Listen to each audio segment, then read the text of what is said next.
Folklore atau cerita rakyat di Indonesia memiliki ribuan kisah.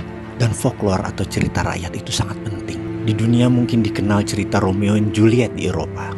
Di Indonesia ada Ande-Ande Lumut. Mereka mempunyai cerita apapun. Kita punya cerita yang lebih seru dan lebih indah. Bahkan cerita rakyat folklore di Kepulauan Nias yang menceritakan begitu ada gempa langsung naik ke gunung. Setelah ratusan tahun dari mulut ke mulut cerita itu diceritakan.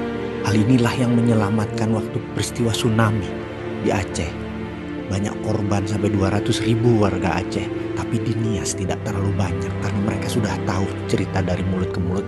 Itulah folklore. Dan salah satu cerita rakyat yang selalu didengungkan oleh mbah-mbah nenek-nenek saya dulu ketika lagi tidur adalah cerita perintah Sunan Bonang untuk melaksanakan yang namanya sebuah perintah yang namanya Apati Geni, perintah mematikan api.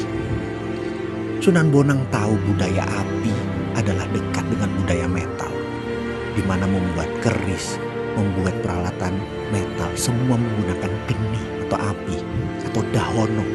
Perintah Apati Geni adalah perintah mematikan api. Ketika Belanda tahun 1470-an di abad 15 sudah akan menguasai Indonesia, Sunan Bonang tahu apa yang akan terjadi. Mereka pasti bukan akan mengambil sekedar rempah di Indonesia, tapi akan mengambil budaya metal. Dan langsung diperintahkan perintah Apati Geni tersebut. Dan sejak saat itu, sudah 400 tahun lebih, budaya metal di Indonesia masuk ke dalam permukaan tanah.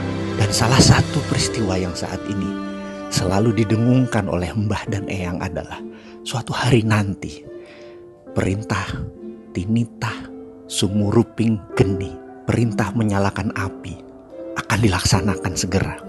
Dan ketahuilah para sahabat, kayaknya waktu itu adalah sekarang.